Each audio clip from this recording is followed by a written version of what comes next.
देश की वित्त मंत्री निर्मला सीतारमण ने आज मोदी सरकार 3.0 का दूसरा और अपना 8वां बजट पेश किया। बजट में मुख्य आकर्षण बिहार पर रहा क्योंकि वहां इसी साल विधानसभा चुनाव होने हैं। लेकिन बजट पेश करने के लिए जैसे ही लोकसभा में आज की कार्रवाई शुरू हुई है और लोकसभा अध्यक्ष अपने आसन पर आसीन हुए, वैसे ही विपक्ष ने जोरदार हंगामा शुरू कर दिया और महाकुंभ में मची भगदड़ को लेकर विपक्ष सरकार को घेरने लगा। इस दौरान सपा प्रमुख अखिलेश यादव और लोकसभा अध्यक्ष ओम बिरला के बीच में जबरदस्त बहस भी देखने को मिली। ओम बिरला ने अखिलेश यादव पर मर्यादा को ताक पर रखने का आरोप लगाया, तो वहीं अखिलेश यादव लगातार महाकुंभ में मची भगदड़ में मौतों के आंकड़े को छुपाने का आरोप लगाते रहे। इस दौरान वित्त मंत्री निर्मला सीतारमण ने बजट पेश करना शुरू किया। वित्त मंत्री बजट पेश कर ही रही थी कि तब तक विपक्ष ने कुछ ऐसा किया कि निर्मला सीतारमण और वहां बैठे मोदी सरकार के सभी मंत्रीगण अवाक रह गए। दरअसल बजट पेश होने के दौरान ही पूरे विपक्ष ने लोकसभा से वॉकआउट कर दिया और उठकर चले गए। वहीं इस बजट के दौरान अखिलेश यादव और लोकसभा अध्यक्ष ओम बिरला के बीच तीखी बहस भी हुई, क्योंकि अखिलेश यादव के नेतृत्व में पूरा विपक्ष महाकुंभ हादसे पर चर्चा चाह रहा था। तो उस दौरान क्या कुछ हुआ, वीडियो देखिए। आज राज्यपाल अभिभाषण में आपको पर्याप्त अवसर दूंगा। मेरा आपसे निवेदन है, नहीं माननीय अखिलेश जी, आपने संसद की मर्यादा को आप बना के रखें। कभी बजट भाषण के अंदर इस तरीके का नहीं हुआ, ये उचित नहीं है, ये उचित नहीं है। अखिलेश जी प्लीज, मैं आपको मौका दूंगा राज्यपाल अभिभाषण पे, प्लीज। नो, ये तरीका ठीक नहीं है। नो,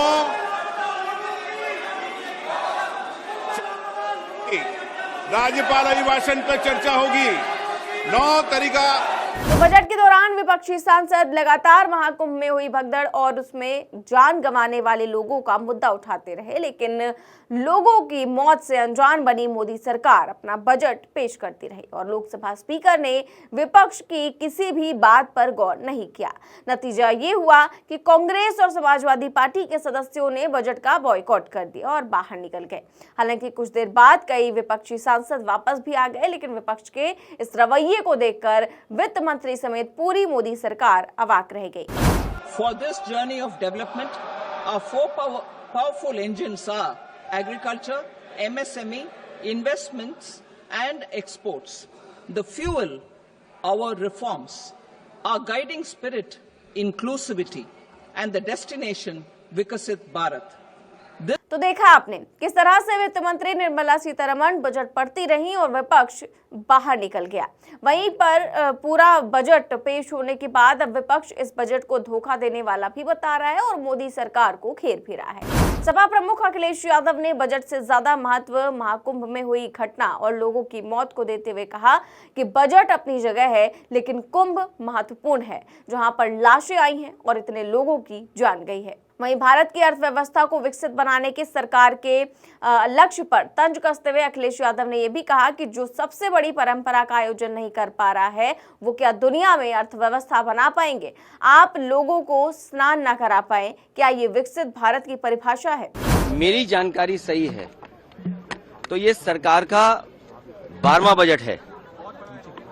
12वां ही है क्यों? 11वां है। अच्छा ठीक है, जो भी कुछ है। ये जो बजट है, अगर हम इसको 12वां मान लें, 11वां मान लें, 12 साल बाद कुंभ आता है। जो सरकार को आंकड़े देने चाहिए थे, हमारे लिए आज बजट के आंकड़ों से ज्यादा जरूरी है कि जिन लोगों की जान गई है वो आंकड़े। जो सरकार मरने वालों का आंकड़ा न दे सके, जो सरकार खोए लोगों का आंकड़ा न दे सके, जो खोया पाया केंद्र है उसमें बड़ी संख्या में लोग भटक रहे हैं। कुंभ में लोग अपने मोबाइल पे अपने परिवार के सदस्यों की तस्वीर लेकर के, कोई अपनी मां की तस्वीर लेकर के, कोई अपने बेटे की तस्वीर लेकर के, कोई अपने परिवार के सदस्य की तस्वीर लेकर के कुंभ में लोग भटक रहे हैं, लेकिन सरकार उसकी जानकारी के लिए कोई इंतजाम नहीं किया है। जो आंकड़े बताए जा रहे हैं जान जाने के, वो झूठे आंकड़े हैं। जिस सरकार को 17 घंटे से ज्यादा लग गया हो जानकारी देने के लिए कि वहां पर भगदड़ हुई है, लोगों की जान गई है, और जब हम और आप लोग बात कर रहे हैं 100 घंटे से ज्यादा हो जाएंगे। लोग जो स्नान लेना चाहते थे, कुंभ में स्नान नहीं करा पाई ये सरकार। लोग त्रिवेणी में जाते हैं स्नान के लिए, स्नान नहीं करा पाई।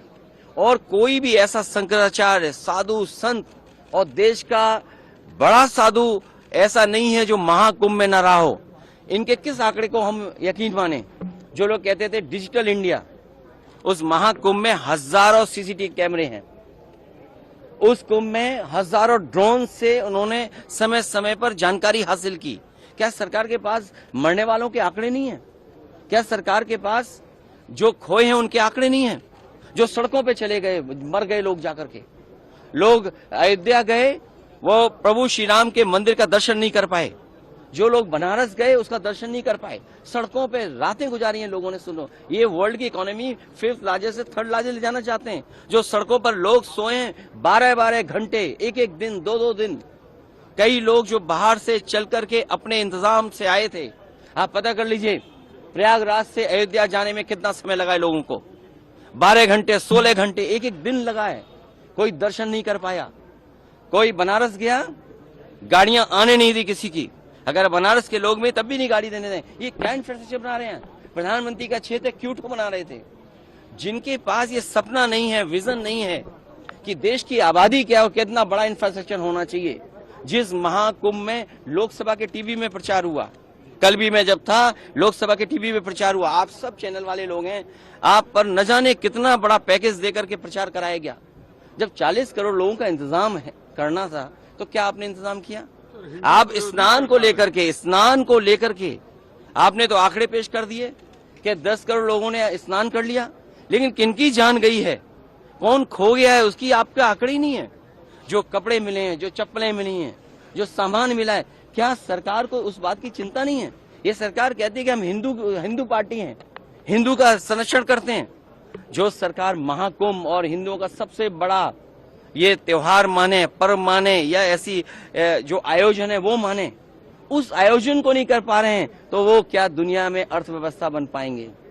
क्या दुनिया में वो अर्थव्यवस्था में अपने आप को खड़ा दिखाई देंगे? क्या वो बात करेंगे हम विकसित भारत की यही परिभाषा है कि आपका लोगों को स्नान न करा पाए? यही विकसित भारत की परिभाषा है? लोग जाएंगे तो वो भगदड़ में जान चली जाएगी जिनकी, यही आपके विकसित भारत की परिभाषा है? विकसित भारत की यही परिभाषा है कि शंकराचार्य कह रहे हैं आपका मुख्यमंत्री झूठा है? क्या शंकराचार्य आपका कह रहा है? कुछ लोग खुल के कह रहे हैं, और जितने भी वहां साधु संत शंकराचार्य आए हैं वो दबी जुबान पर कह रहे हैं कि इससे बुरा महाकुंभ नहीं हो सकता था। सोचिए, आज उपराष्ट्रपति स्नान लेने गए हैं, ये सब छिपाना चाहते हैं। फूल बरसाए गए, आपको दुख होना चाहिए। जब लोगों की लाशें पड़ी थीं उस समय सरकार फूल बरसा रही थी। अरे फूल कुछ अपने लिए भी तो बचा के रखते, कभी वो भी काम आते फूल। क्या मरने वालों पर फूल डाले जा रहे थे, या जो श्रद्धा के साथ जो वहां पर आए थे उन पे फूल बरसाए जा रहे थे? ये सरकार झूठी है। जो एक सरकार महाकुंभ नहीं करा सकती, उसका हर आंकड़ा आज के बजट में झूठा है। जो मरने वालों का आंकड़ा न दे पाए, हम बजट के आंकड़े का क्या करेंगे? मरने वालों का आंकड़ा नहीं दे पा रहे, खोए वालों का आंकड़ा नहीं दे पा रहे। तो अखिलेश यादव और पूरे विपक्ष के तेवरों को देखकर तो ये साफ लग रहा है कि बजट सत्र में आने वाले दिनों में महाकुंभ में हुई भगदड़ एक बड़ा मुद्दा बनेगी, जिसे विपक्ष पूरे जोर शोर से उठाएगा और सरकार को इस पर घेरने का प्रयास भी करेगा।